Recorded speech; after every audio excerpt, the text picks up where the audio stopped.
Bom, Maravilha. vamos lá começar e vou aproveitar então a presença do Edmilson para fazer uma oração para nós darmos. Claro, claro, claro. Vamos orar então, meus irmãos. Senhor Deus, nós te louvamos e bendizemos teu santo nome, porque sabemos, ó Deus, que somente esse nome é digno de ser louvado, digno, ó Senhor, de ser adorado. Nós queremos, ó Deus, nesse momento, colocar diante de Ti a vida de cada irmão presente aqui nessa sala, ó Deus, nesse momento de aprender mais sobre as Tuas coisas. Que o Senhor, na Tua infinita misericórdia, ó Deus, cuide do pastor que vai trazer a instrução, cuide de cada irmão que está dedicando esse tempo, ó Deus, para estar em contato com outros irmãos, porque a grande diferença de nós, ó Deus, que cremos nesse Deus vivo é justamente essa comunhão, é podermos estar juntos, mesmo distantes, mesmo sabendo que estamos a alguns quilômetros ou às vezes até milhares de quilômetros de distância, o Senhor tem cuidado, o Senhor une a sua igreja, o Senhor une as suas pessoas, ó Deus. Continua cuidando de cada irmão aqui presente, que a tua graça, a tua paz seja a grande realidade na vida de cada um deles e de suas famílias. Abençoa também a vida do pastor Paulo, da sua esposa, da sua filha, que ele continue tendo, ó Deus, essa intrepidez, essa coragem de continuar pregando o evangelho genuíno, ó Deus, mesmo quando os ventos são contrários. O Senhor tem dado força. Continua cuidando também, ó Deus, de todo o conselho aí da Igreja Presbiteriana do Morumbi. Pessoas que nós tanto amamos, que aprendemos a amar, a conhecer e gostar. Que o Senhor continue cuidando de cada um deles, para que sejam sal e luz aqui nessa terra. Obrigado, Pai, por esse momento maravilhoso de ajuntamento solene, ajuntamento santo. É em nome de Jesus que eu oro. Amém. Amém. Amém. Bom, queridos, o que o nosso irmão Edmilson está relatando, né, de que Deus fez através desse grande desastre ocorrido lá em Rio Grande do Sul, mas como Deus transforma o mal em bem, a gente conhece bem essa história, especialmente quando a gente se lembra de José do Egito, né? José do Egito é bem essa história daquilo que intentaram, o mal que intentaram contra ele, Deus transformou em bem. E Deus tem esse poder. E esse poder de Deus, podemos dizer, né, é baseado no seu conhecimento, né? O fato de que Deus conhece todas as coisas.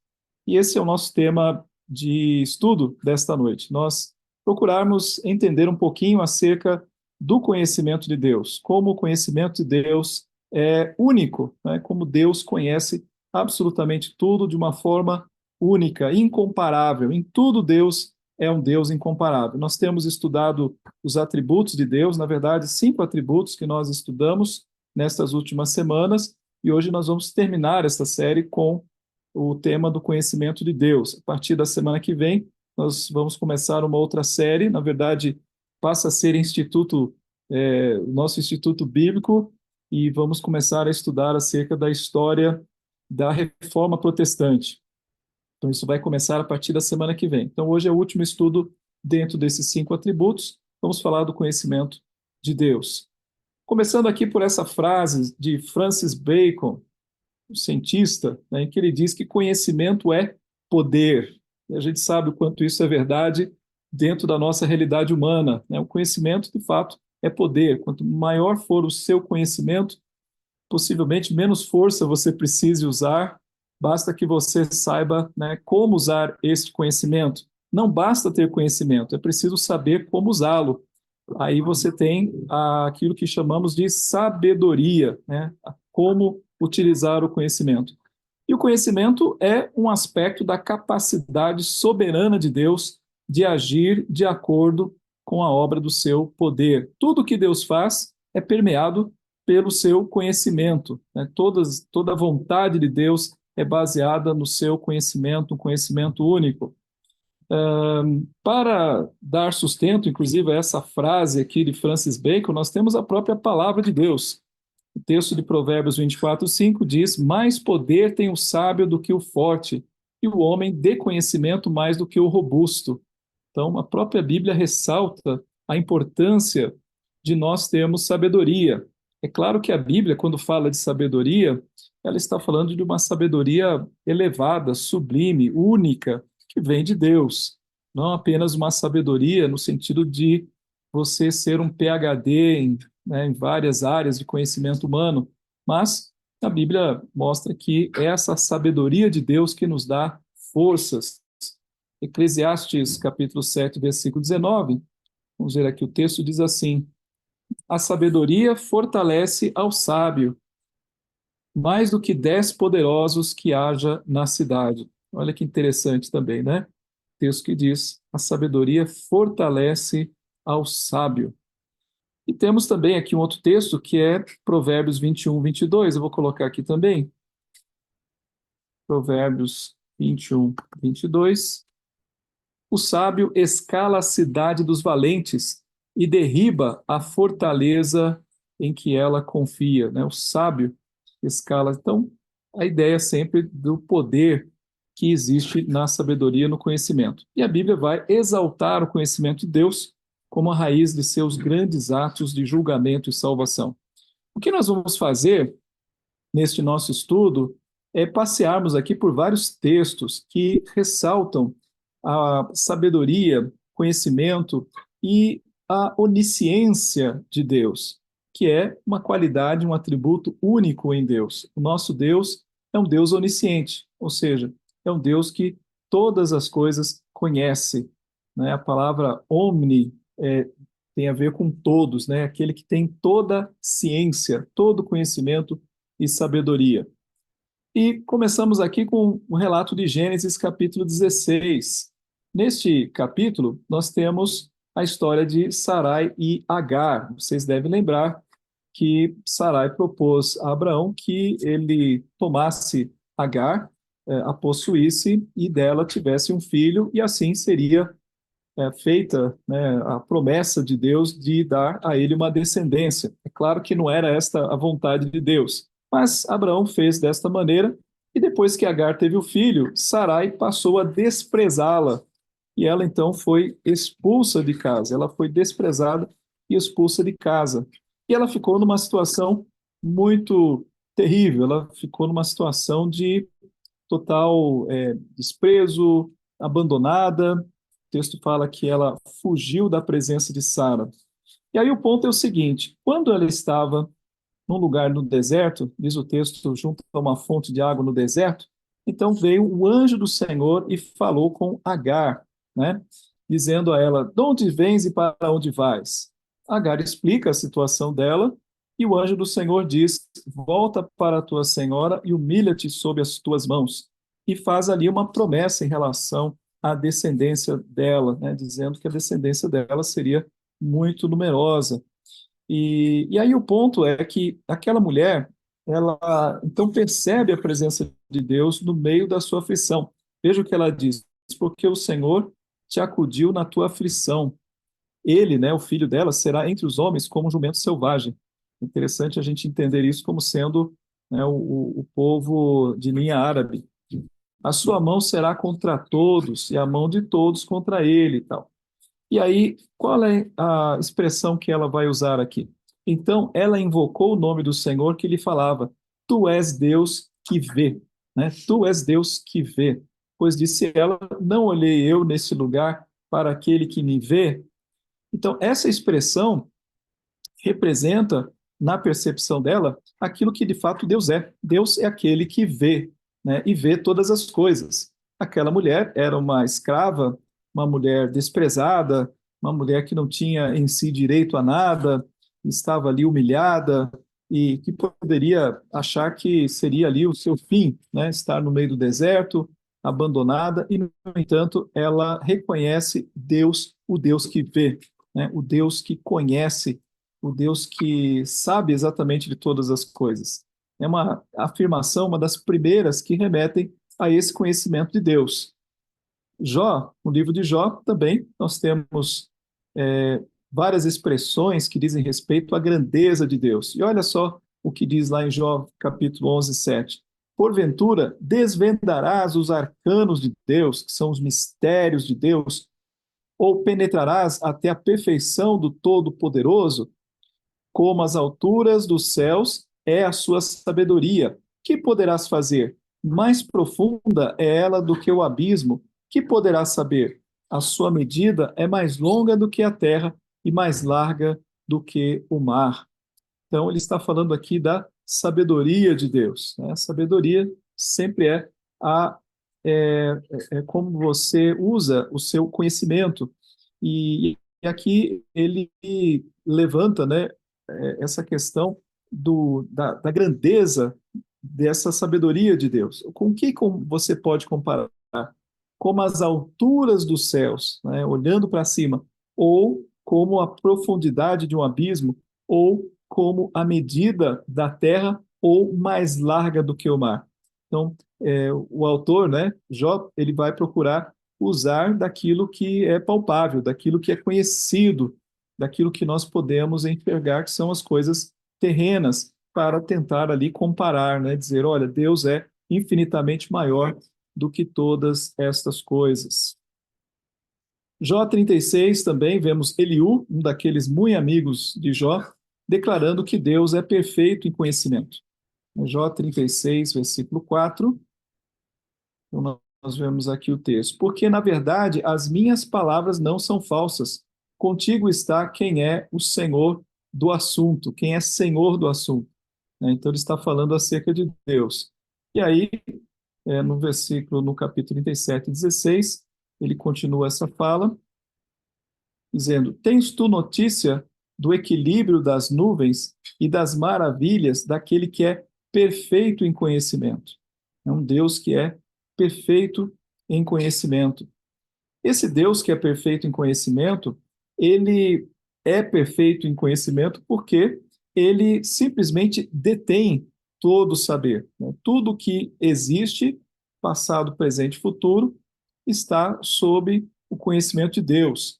Diferentemente de nós, que precisamos de um processo para aprender as coisas, nós precisamos ser ensinados, né? Precisamos ser informados daquilo que está ao nosso redor, precisamos melhorar a nossa percepção, a nossa experiência em relação à vida. É até interessante quando a gente pensa na nossa experiência humana, que é, ela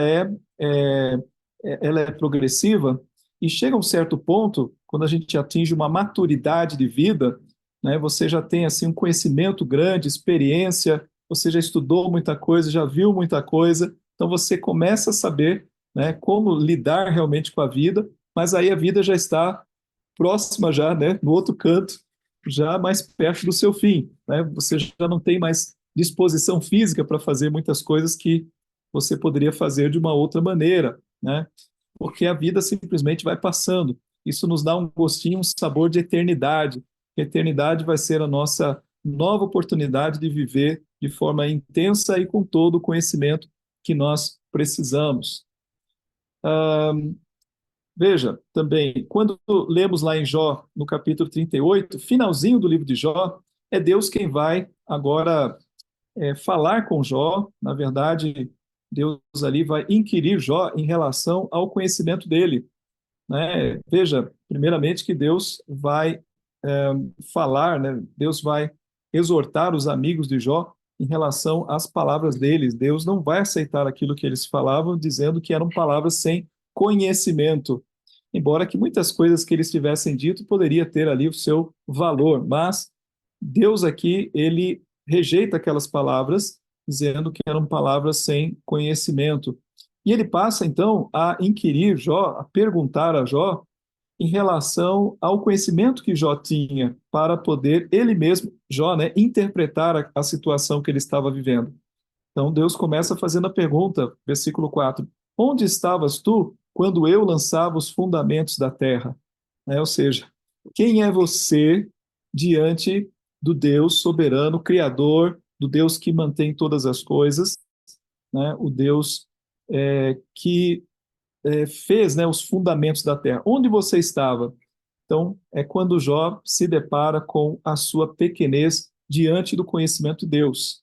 Então, talvez aqui uma primeira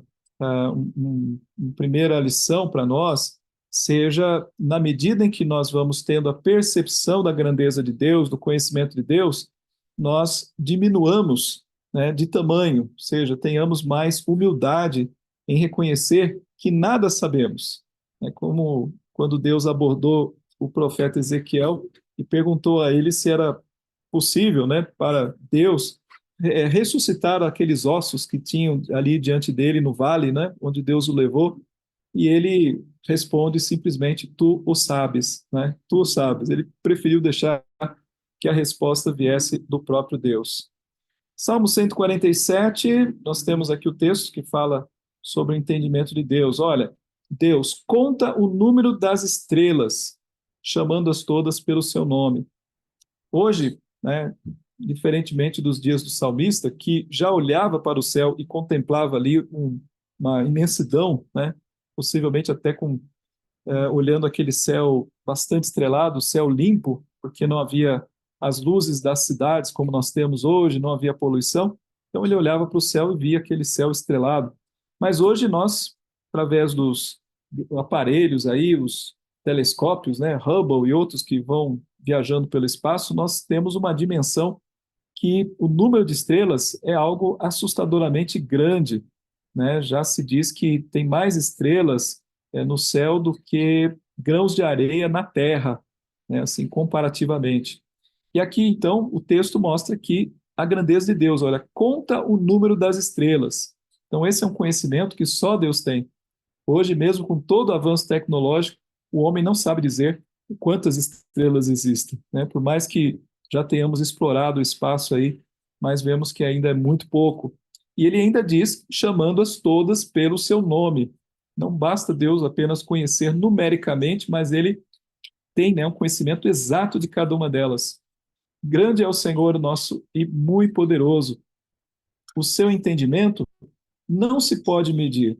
Então, essa é uma expressão que repetidamente nós vamos ver na Bíblia. O entendimento, o conhecimento de Deus, aquilo que Deus é, não é mensurável.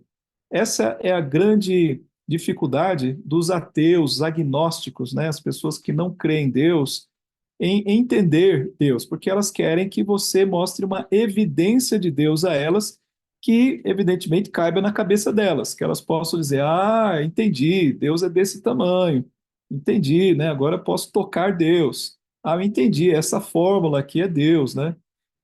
Então, essas pessoas, na verdade, elas tentam a Deus, porque elas rejeitam a maneira como Deus se revelou a nós.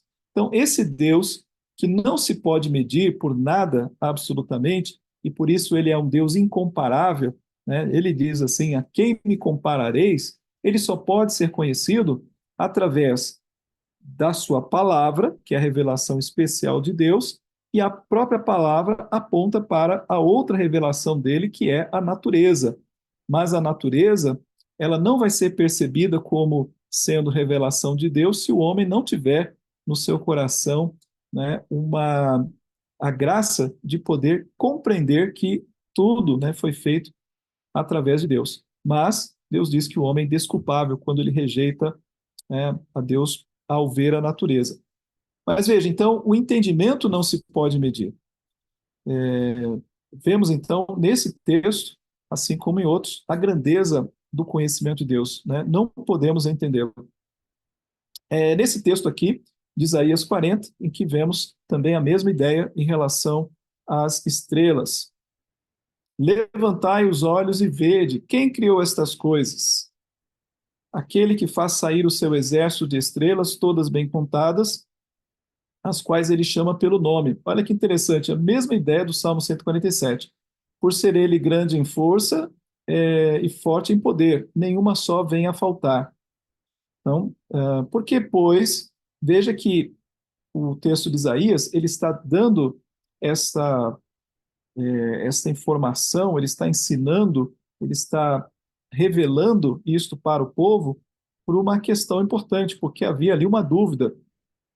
A dúvida era: o meu caminho está encoberto ao Senhor e o meu direito passa desapercebido ao meu Deus? Ou seja, a dúvida de que será que Deus está vendo o que está acontecendo? Será que Deus conhece a nossa necessidade? Né? E são perguntas que, na verdade, eles estavam tentando a Deus através dessas perguntas. Porque Deus, evidentemente, sabe. O texto fala: não sabes, não ouviste que o eterno Deus, o Senhor, o Criador dos fins da terra, nem se cansa nem se fatiga? Não se pode esquadrinhar o seu entendimento. Olha lá, a mesma ideia do Salmo 147, ó. Não se pode medir, né, esquadrinhar. o seu entendimento. Ninguém pode simplesmente colocar o entendimento de Deus numa caixinha para querer compreendê-lo. Deus está acima da nossa compreensão. Isso faz com que, né, eu usei essa linguagem na semana passada, com que, sendo Deus infinito em todos os seus atributos, tudo aquilo que nós conhecemos acerca de Deus equivale a uma espécie de nada, né? Não é um nada zerado, porque nós conhecemos a Deus e aquilo que nós conhecemos acerca de Deus é o que é suficiente para nos relacionarmos com Ele, para a nossa salvação, para entendermos o seu propósito para a nossa vida. Mas, sendo Deus infinito, aquilo que nós conhecemos acerca dele é muito pouco, né? Por isso que a eternidade vai ser um período muito interessante, muito produtivo em termos de conhecimento de Deus, porque nós vamos poder passar a eternidade conhecendo mais acerca de Deus, compreendendo mais a Deus. Por duas razões. Primeiro, porque a nossa mente já não terá os impedimentos que o pecado nos impõe. Hoje a nossa mente, o nosso coração, o nosso físico foi todo afetado pelo pecado. Então isso também afeta a nossa condição, né, capacidade de compreensão, de entendimento. Lá não, nós teremos, né, um corpo liberto do pecado. E também um ambiente propício, né, sem o pecado também, e o ambiente e a condição em que o próprio Deus diz que a eternidade é esta, né, que me conhecer, né, e conhecer o Filho Jesus Cristo. Nós vamos poder ver a Jesus, né, com os nossos olhos. Tudo isso vai nos propiciar conhecimento em relação a Deus. Isaías também, capítulo 55, um outro texto em que mostra a diferença entre aquilo que nós conseguimos entender e aquilo que Deus entende. Né? Por isso que ele diz que os meus pensamentos não são os vossos pensamentos, nem os vossos caminhos, os meus caminhos, diz o Senhor. E aí ele faz uma comparação. Assim como os céus são mais altos do que a terra, assim são os meus caminhos mais altos do que os vossos caminhos, e os meus pensamentos mais altos do que os vossos pensamentos. Então, assim, é um texto que nos coloca no nosso lugar, dizendo, olha, não tente querer compreender os caminhos de Deus. É um texto que nos ensina que nós devemos caminhar pela fé. E a fé é simplesmente confiar naquilo que Deus é, naquilo que Deus está fazendo, naquilo que Deus permite na nossa vida. Não tente entender dentro de uma lógica racional matemática. É isso que os ateus querem para poder crer. Não, nós cremos, né? Cremos porque confiamos absolutamente naquilo que Deus é, né? E naquilo que Ele faz sobre a nossa vida. Por quê? Porque os seus caminhos são mais altos. E quando ele diz aqui mais altos, é num nível infinito. Não há condições de você tentar subir algum degrau, pegar o elevador para tentar alcançar esse conhecimento em relação a Deus. E vocês devem conhecer Romanos capítulo 11, 33 a 34, que fala acerca da profundidade da sabedoria de Deus, né?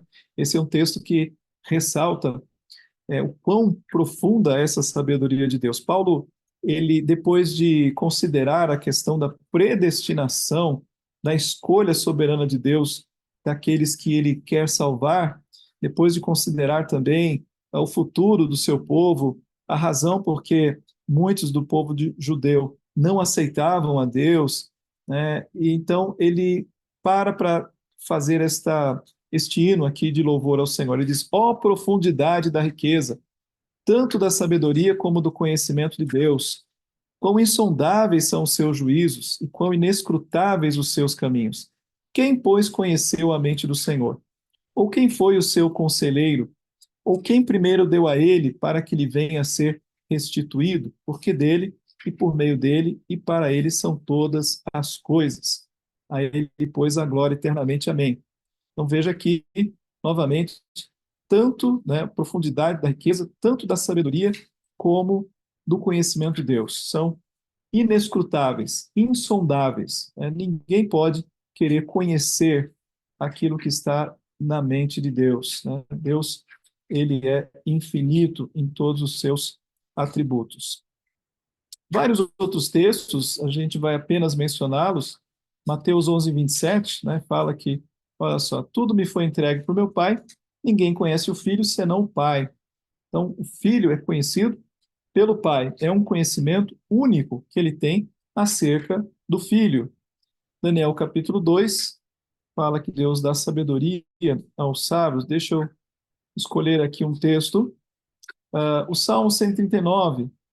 Bom, antes o 1 de João 3,20 é um texto também importante que diz assim: pois se o nosso coração nos acusar, certamente Deus é maior que o nosso coração e conhece todas as coisas.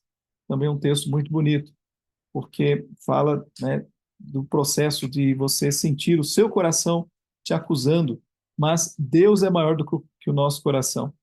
Então, quando se confessarmos os nossos pecados, Ele é fiel e justo para nos perdoar. E nisso nós devemos também, né, tratar aquele pecado como um pecado perdoado, não mais algo que deveria nos acusar. Deus é maior do que o nosso coração e conhece todas as coisas.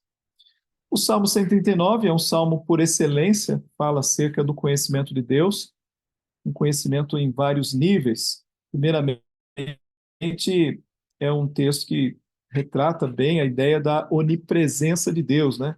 Porque ele começa dizendo, né, para onde eu fugirei da tua face, né? Para onde ausentarei do teu espírito, né? E fugirei da tua face, porque onde eu for, o Senhor está lá. Mas aí ele fala acerca do conhecimento de Deus, e ele exclama: tal conhecimento é maravilhoso demais para mim, é sobremodo elevado, não o posso atingir. Novamente, né, um outro texto mostrando que o conhecimento de Deus está acima da nossa capacidade de poder entender. O salmista também fala nesse salmo que Deus o formou, ele reconhece a presença de Deus desde o ventre materno e que Deus também escreveu todos os seus dias quando nenhum deles havia sido ainda escrito.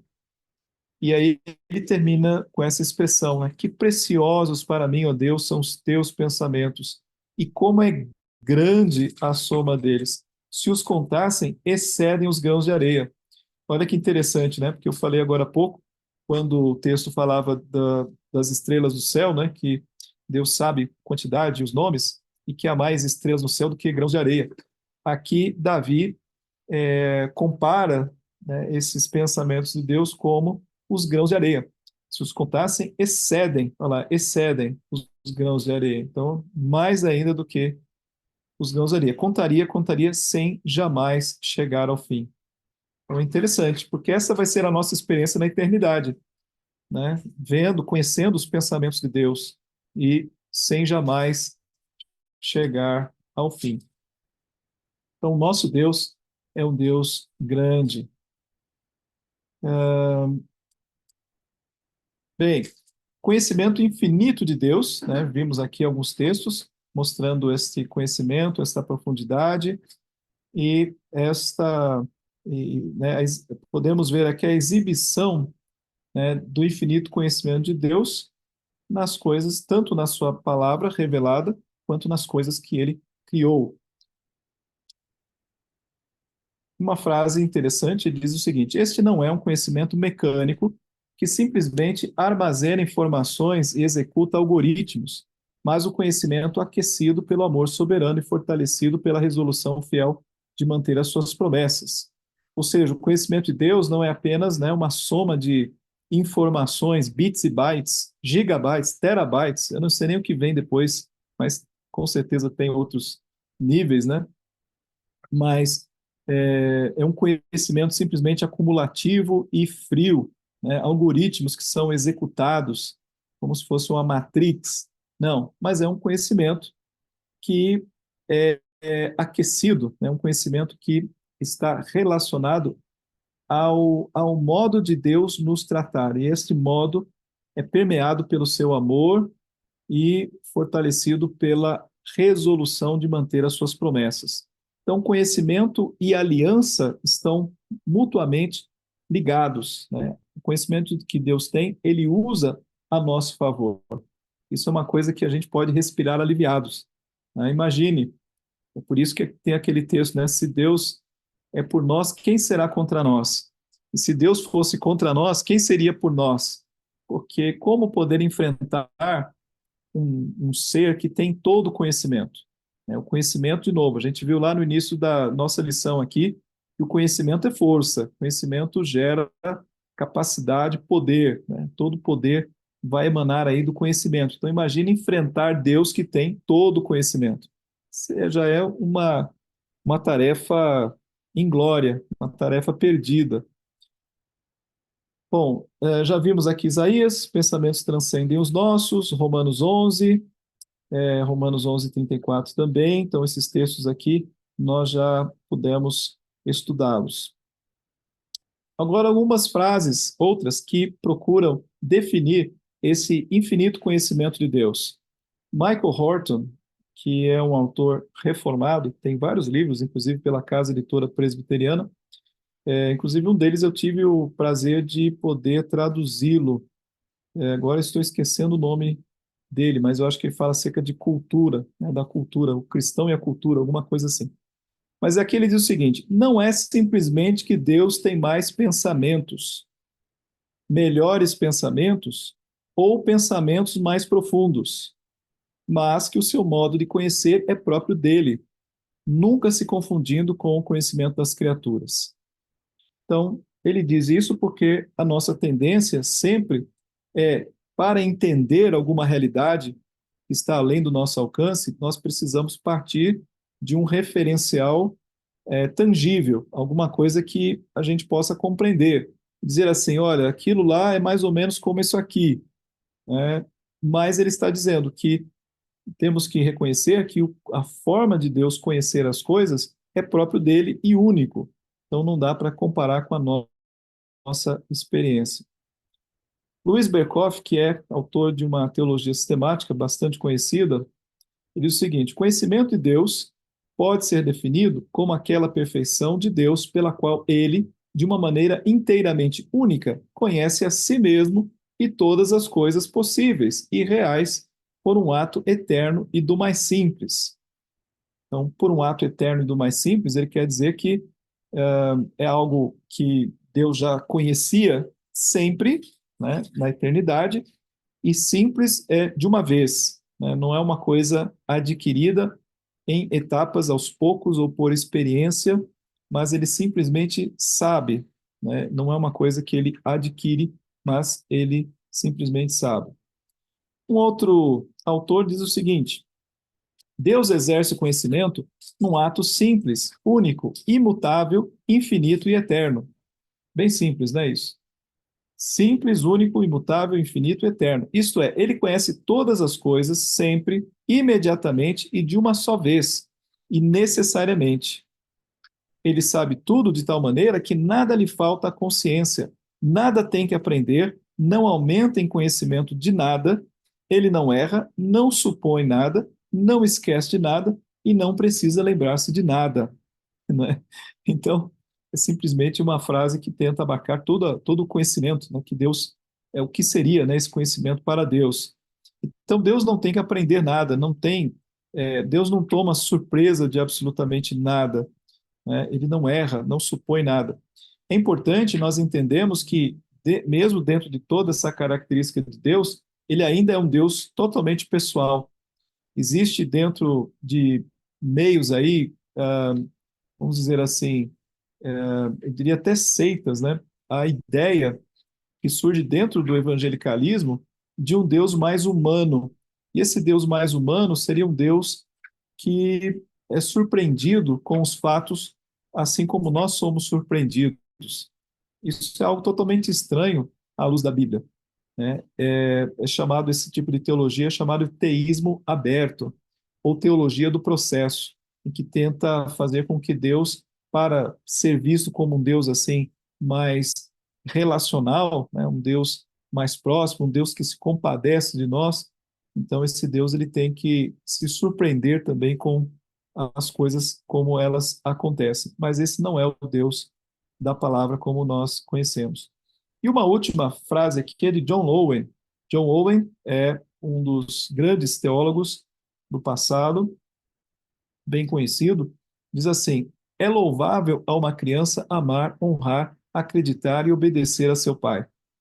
Mas, por sua ciência ou conhecimento e noções, seu pai conhece sua infantilidade e tolice. Apesar de toda a nossa confiança de termos alcançado elevados conhecimentos, todas as nossas noções de Deus são apenas infantis em relação às suas infinitas perfeições. Nós tropeçamos nas palavras e balbuciamos, e dizemos que não sabemos o que, em sua maior parte, são nossas concepções e noções mais acuradas, como pensamos de Deus. Podemos amar, honrar, crer e obedecer ao nosso Pai, e com isso ele aceita nossos pensamentos infantis, pois são apenas infantis, né? É, é para a gente pensar um pouquinho em como Deus se relaciona conosco, né? Se a gente fosse fazer algum parâmetro assim humano, seria mais ou menos como um adulto com uma criança de 5 anos de idade, né? Isso guardadas todas as proporções infinitas entre Deus e nós. Mas quando você se relaciona com uma criança, essa criança ela tem, né, sendo seu filho, ela tem toda a confiança em você. Nessa confiança, ela mostra a sabedoria dela, né? A sabedoria dela está em confiar totalmente em você. Por quê? Porque você, na mente dela, sabe o que está fazendo, a ama, usará toda a sua força, todo o seu poder para protegê-la. Então, ela confia. E em confiar, ela está sendo sábia. Mas ela não tem noção, né, das coisas que existem no mundo, dos perigos que a cercam, né, da realidade como ela é. Então, é uma confiança infantil. E a nossa confiança em Deus, ela também se torna uma confiança infantil, à medida em que é uma confiança de pessoas que creem sem entender, né? Como Deus opera, o que ele faz, como ele vê, porque, né, os pensamentos dele não são os nossos pensamentos. Há um salmo que traduz essa realidade, né? Que diz lá: como a criança desmamada se aquieta nos braços da sua mãe, assim é minha alma para contigo. E de fato, né, nós devemos sossegar o nosso coração diante de Deus, crendo nele, confiando nele, apesar de tudo que possa estar acontecendo ao nosso redor. E Deus aceita, né? O ponto é que Deus aceita os nossos pensamentos infantis. Imagine o que é uma oração que nós fazemos para Deus, né? É como a oração de uma criança diante de um pai, né? Ele pede coisas que às vezes não fazem o menor sentido, né? Mas o pai vai ouvir, né? A mãe vai ouvir aquele pedido da criança e vai filtrar aquele pedido, dando a ela aquilo que ela efetivamente necessita e não tudo que ela quer e não da forma como ela quer. Uma outra expressão que traduz o conhecimento de Deus é quando a Bíblia afirma que Deus é luz, porque a luz ela resplandece nas trevas. Trevas é sinônimo de ignorância, né? Sinônimo de falta de conhecimento, e luz é sinônimo de revelação. Então Deus é luz e não há nele treva alguma. Significa que nele há todo conhecimento. Há um ponto importante aqui também, que é declararmos que se Deus é o Deus do conhecimento, se Deus é o Deus luz, então ele é o Deus da verdade, o Deus que odeia a mentira, né? Aqueles que querem andar com Deus não podem andar na mentira, porque Deus é o Deus da verdade. Daniel 2:22 diz que ele revela o profundo e o escondido, conhece o que está em trevas e com ele mora a luz. Veja, ele revela o profundo e o escondido, coisas que estão além da nossa capacidade de perceber. Conhece o que está em trevas, né? E com ele mora a luz. Então, ele conhece o que está em trevas. Nós podemos dizer, inclusive, afirmar que, baseado na onipresença de Deus, que ele está presente no inferno, né? Deus é o Deus tanto do céu quanto do inferno. É ele quem faz esses lugares. Então, Deus é um Deus presente e sabe exatamente o que está acontecendo, né? A presença de Deus, o conhecimento de Deus, faz com que todas as coisas que acontecem, a gente vai ver isso agora em seguida, todas as coisas que acontecem sejam do seu conhecimento absoluto, né? Ele conhece todas as coisas que acontecem ao seu redor. A gente vai chegar lá. Nesses textos aqui, falam acerca do conhecimento em Cristo Jesus, né? Apocalipse capítulo 1, versículo 14, retrata Cristo com olhos de chama de fogo, que retrata a capacidade que Cristo tem de ver todas as coisas. Deixa eu ver aqui. Apocalipse 2:23. É um texto que mostra a profundidade do conhecimento dele em relação a nós. O texto fala que é ele que sonda mentes e corações, né? Então, é um texto interessante. Ele começa dizendo: matarei os seus filhos. Não é os filhos da igreja ali, mas são os filhos de Jezabel. Ok? Ele fala: matarei os filhos dela, e todas as igrejas conhecerão que eu sou aquele que sonda mentes e corações, e vos darei a cada um segundo as vossas obras. Então, Deus sonda mentes e corações. Então, ele conhece o nosso interior. Quando a gente vai à igreja, quando nós estamos adorando ao Senhor, Deus sabe se aquela adoração é verdadeira, é feita em espírito e verdade, ou se ela é uma adoração hipócrita. Deus sabe a maneira como nós levamos a oferta, Deus sabe a maneira como nós praticamos as boas obras, se aquilo tem motivação na glória de Deus ou na nossa própria glória. Então, Deus sonda mentes e corações. Bem, poderíamos gastar tempo falando sobre o autoconhecimento de Deus, né? Deus se conhece e nisso há um conhecimento infinito de Deus acerca dele próprio. E esse conhecimento é único, né? A maneira como Deus se conhece, só ele conhece, né, a si próprio. E aquilo que sabemos dele é aquilo que ele se dá a revelar. Veja que em Mateus 11:27 ele diz que ninguém conhece o Pai, senão o Filho, né? Vamos ver esse texto aqui, que é um texto interessante. Ele diz lá que tudo me foi entregue por meu Pai. Ninguém conhece o Filho senão o Pai, e ninguém conhece o Pai senão o Filho, e aquele a quem o Filho quiser revelar.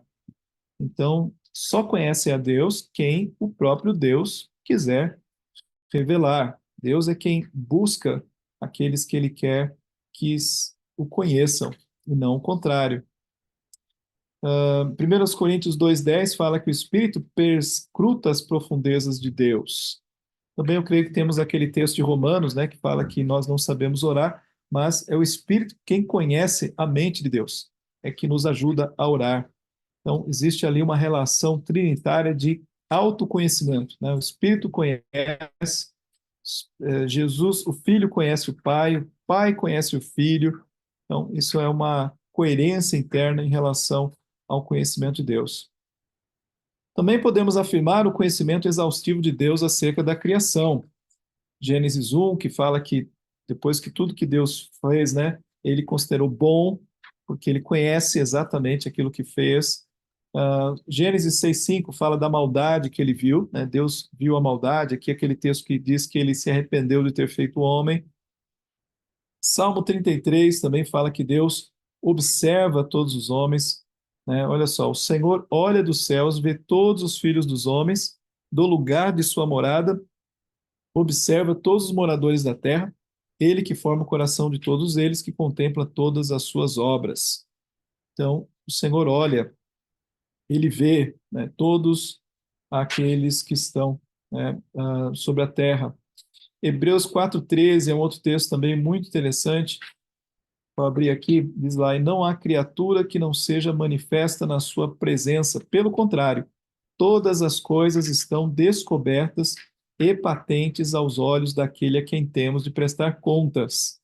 Então, é uma forma de nós entendermos que tudo que fazemos, fazemos diante dos olhos de Deus. Todas as coisas estão descobertas e patentes aos olhos daquele a quem temos de prestar contas. Então, é um texto importante também para nos lembrar, fazer perceber que, ainda que o mundo pareça um caos abandonado sobre as mãos, né, de tiranos, de pessoas inescrupulosas, mas essas pessoas estão sendo vistas por Deus. Deus está vendo o que elas estão fazendo e elas terão que prestar contas diante de Deus. Há um versículo aqui de Provérbios importante nesse sentido. Provérbios 15:3. Os olhos do Senhor estão em todo lugar, contemplando os maus e os bons. Não só os bons, né? Mas os maus também. Estão em todo lugar. Então imagine o desprazer de Deus em contemplar os maus e o prazer de Deus em contemplar os bons. Bons aqueles que foram lavados, né, purificados, justificados pela fé, né, e que têm paz com Deus. Mas veja que Deus aí não faz acepção, né? Os olhos dele estão em todo lugar, contemplando os maus e os bons. Há textos que falam, inclusive, que Deus conhece todos os animais, né? Ele ouve os gritos, né, dos pássaros. Nós conhecemos aquele texto que fala, né, que Deus cuida até dos cabelos da nossa cabeça, né? Ele conhece todos eles, né? Até os cabelos da nossa cabeça são contados, que nenhum pássaro cai do céu sem o consentimento do Pai. Então, tudo isso passa pelo o conhecimento de Deus. Também, dentro disso, né, a ideia de que todas as ações humanas elas são pesadas por Deus, né, Provérbios 5:21, porque os caminhos do homem estão perante os olhos do Senhor, e ele considera todas as suas veredas. Então, um texto muito parecido com o capítulo 15:3, né, mostrando de novo que todas as coisas se passam diante de Deus. Olha Jeremias 23, que ele diz: ocultar-se-ia alguém em esconderijos, de modo que eu não o veja, diz o Senhor. Né? Então, é uma pergunta retórica.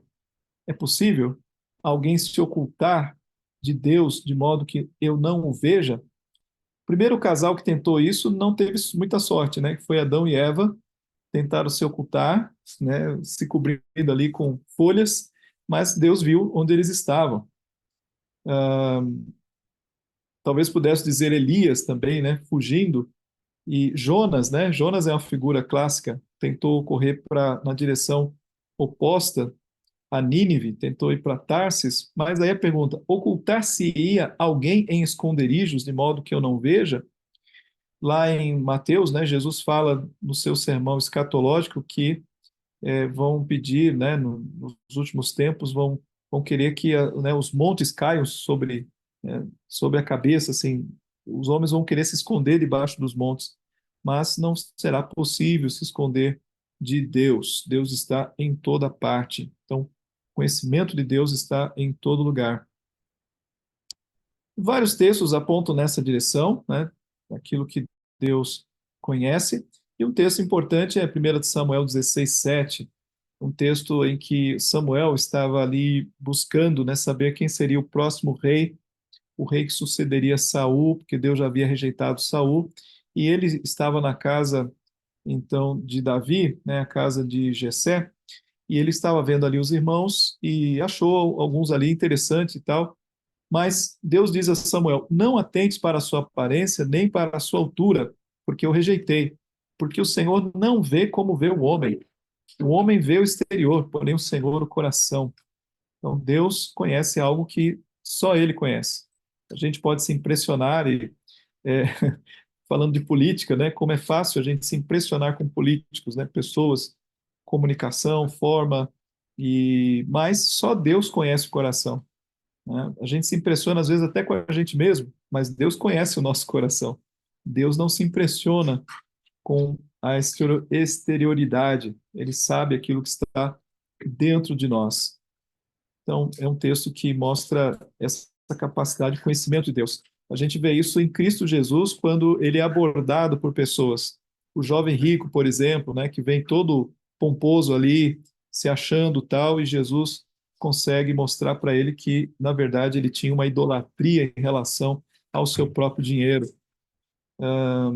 E assim, tantos outros, né, que se encontraram com Cristo.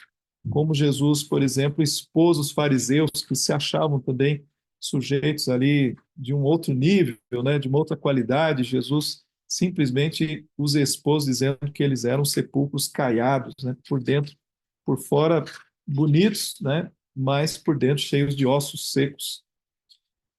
Então Deus conhece efetivamente o que está no coração. Ele esquadrinha o coração. Jeremias 17, 9 e 10 diz que o coração é enganoso. E o versículo 10 diz: eu, o Senhor, esquadrinho o coração, eu provo os pensamentos, e isso para dar a cada um segundo o seu proceder, segundo o fruto das suas ações. Aqui um ponto importante: nós não conseguimos enxergar o nosso coração se não for através do espelho da palavra, a espada do Espírito. Nós precisamos da Bíblia para poder enxergar o que está dentro do nosso coração e perceber essas nossas motivações. Então, aquilo que Deus conhece, ele revela a nós, né? Como é que nós podemos conhecer o que Deus conhece? É através da Bíblia. E a Bíblia, ao conhecer o que Deus conhece, nós passamos a nos conhecer a nós mesmos, né? Ela fala, ela nos desvela, ela nos deixa nus diante de nós mesmos e diante de Deus, por causa, né, desse conhecimento revelado a nós. Então, vários textos falam desse conhecimento que Deus tem do nosso coração. Olha esse texto aqui. Ouve tu dos céus, lugar da tua habitação, perdoa e dá a cada um segundo todos os seus caminhos, já que lhe conheces o coração, porque tu, só tu, és conhecedor do coração dos filhos dos homens. Que texto bonito, hein? Só tu és conhecedor do coração dos filhos dos homens. Por isso também nós não podemos julgar o coração dos homens. Vocês lembram que é uma passagem nesse sentido. Não julgueis para não serem julgados. Nós podemos julgar aquilo que é externo, uma atitude externa, se é certo ou errada com base na palavra. Mas o que eu não posso julgar é o coração da pessoa, porque aí só Deus, né? Como o texto está dizendo aqui, só tu és conhecedor do coração dos filhos dos homens. Bom, quantas passagens aqui. Nós vemos essa onisciência também em cada pessoa da Trindade, né? O Filho conhece o Pai, é interessante. O texto também fala do Espírito que perscruta as profundezas de Deus, a palavra de Deus, né, que é inspirada pelo Espírito Santo. Nós vemos aqui no caso de Ananias e Safira que eles veem, né, conhecem, passam a conhecer ali o conhecimento do Espírito. O Espírito conhece o que está acontecendo. Eles mentiram contra o Espírito Santo de Deus. Isso vai acarretar na própria morte deles. Bom, eu vou tentar sintetizar aqui a ideia, né? Como nós falamos no início, conhecimento é ter toda a informação possível acerca de tudo, mas sabedoria é como você usa essa informação. Deus é um Deus sábio, né? Por natureza, por excelência. Então, tudo aquilo que Deus fala, tudo aquilo que Deus faz é revestido pela sua sabedoria absoluta, uma sabedoria infinita. Então, muitos textos bíblicos apontam nessa direção, né? A Romanos capítulo 16, versículo 27, por exemplo, deixa eu ver se eu consigo mostrá-lo aqui. Ok. Ao, ao Deus único e sábio seja dada a glória, por meio de Jesus Cristo, pelos séculos dos séculos. Amém. Ao Deus único e sábio. Jó 12, 13 diz: com Deus está a sabedoria e a força, ele tem conselho e entendimento. Então, vários desses textos apontam para o fato que Deus, ele é o Deus de sabedoria. O Salmo de número 104, versículo 24 também, poderíamos aqui destacar. Que variedade, Senhor, nas tuas obras, todas com sabedorias fizeste, cheia está a terra das tuas riquezas. Veja que a sabedoria de Deus, ela pode ser percebida através da criação.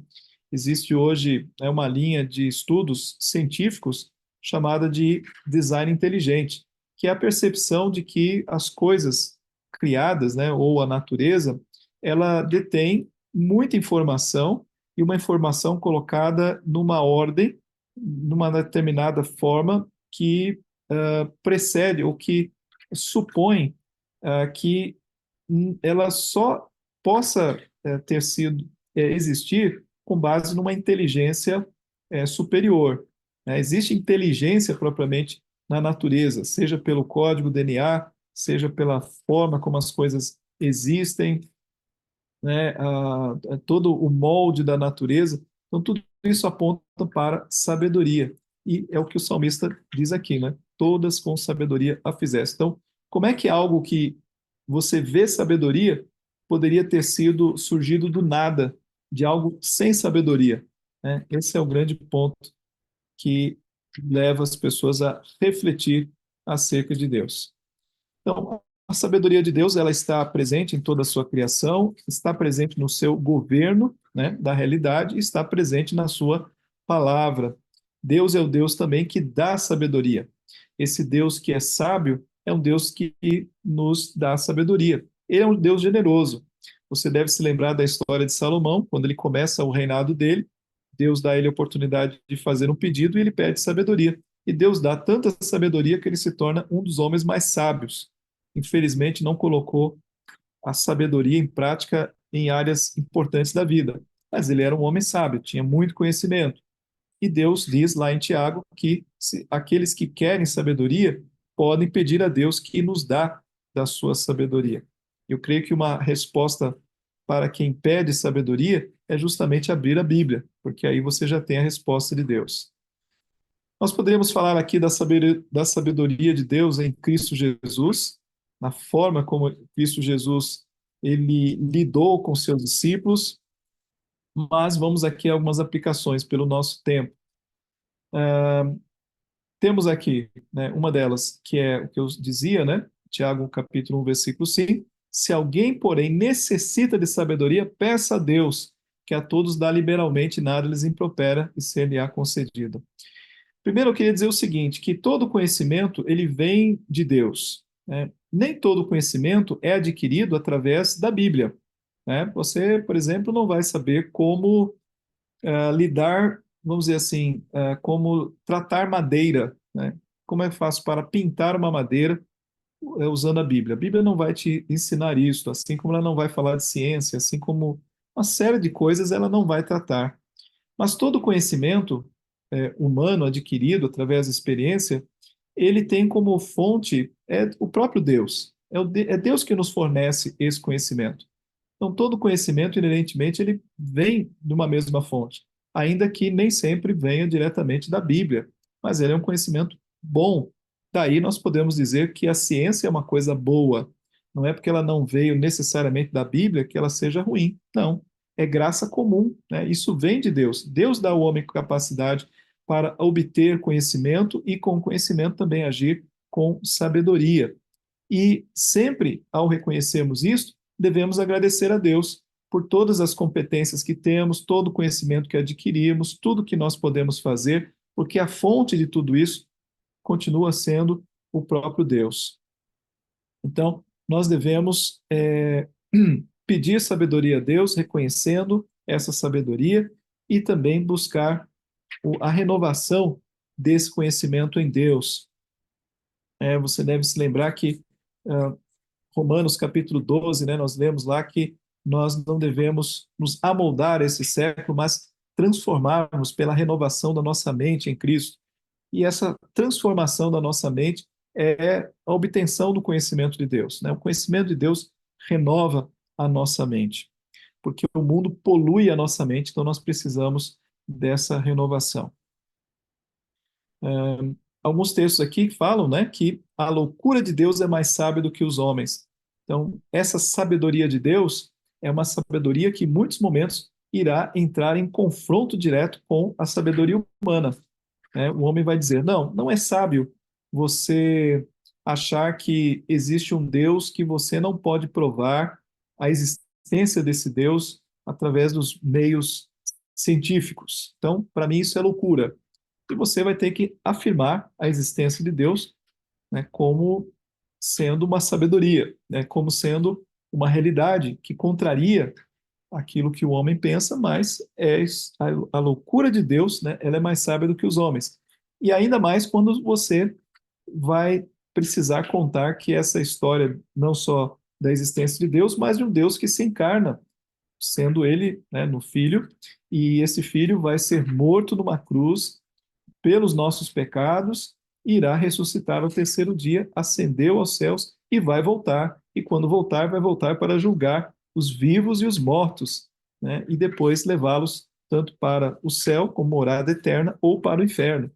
Então, essa história é muito louca para o homem, mas a loucura de Deus é mais sábia do que os homens.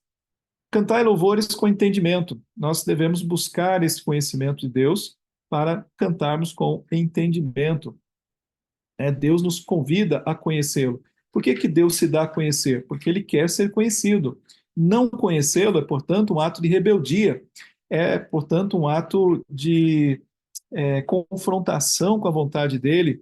É algo que certamente não só entristece a Deus, mas é um ato que nos afasta, né, do relacionamento com Deus. Deus quer ser conhecido, ele se dá a conhecer. Então, nós temos que gastar a nossa vida conhecendo e conhecendo através da palavra e conhecendo através de um relacionamento dedicado a Ele. Queridos, nós temos aqui muitas outras coisas que poderíamos falar acerca do conhecimento de Deus, né? Poderíamos falar, por exemplo, acerca da presciência de Deus, mas eu nem vou entrar dentro desse mérito. Presciência de Deus é o fato que Deus conhece tudo antes que aconteça. E há muitos textos nesse sentido. Nós poderíamos mencionar simplesmente o Senhor Jesus, que foi indicando durante o seu ministério o que iria acontecer com ele, que apontou para Judas, né? E falou: olha, o que tem que fazer, faz-o logo, porque tudo estava debaixo do seu controle. Que quando foi à cruz, ele proferiu cada uma das suas palavras em cumprimento àquilo que havia sido profetizado no Antigo Testamento. Então, esse Deus que tem todo o conhecimento, obviamente, como característica desse conhecimento, terá também toda a presciência, né? Tudo que vai acontecer. E a Bíblia, então, é esse livro que vai indicando tudo que vai acontecer no futuro. E o livro foi fechado, o cânone foi fechado, mas as profecias continuam abertas em relação àquilo que irá acontecer e dos quais nós tanto aguardamos como já percebemos essa realidade acontecendo. Muitas coisas são muito claras, o amor de muitos esfriando, nós vemos a apostasia tomando conta, nós vemos os falsos profetas, e tudo isso simplesmente representa o conhecimento de Deus do que está acontecendo e manifesto a nós antecipadamente para que nós nos preparássemos. Né? Sabe que nos últimos dias sobrevirão tempos difíceis, diz lá o apóstolo Paulo. Então é porque nós devemos saber, de fato, desse conhecimento, né? O conhecimento que Deus quer que nós tenhamos. Então, queridos, que nós possamos confiar no conhecimento de Deus, que nós possamos buscar o conhecimento de Deus, que a palavra de Deus, que é viva e eficaz, ela nos capacite, né, a podermos compreender melhor o mundo que vivemos. Com maior conhecimento de Deus, nós teremos mais capacidade de enfrentar a nossa realidade, né, ficarmos mais firmes, podermos dar resposta às pessoas e termos, né, a nossa caminhada neste mundo mais segura, porque lâmpada para os meus pés é a tua palavra e luz para os meus caminhos. Que Deus assim então nos abençoe.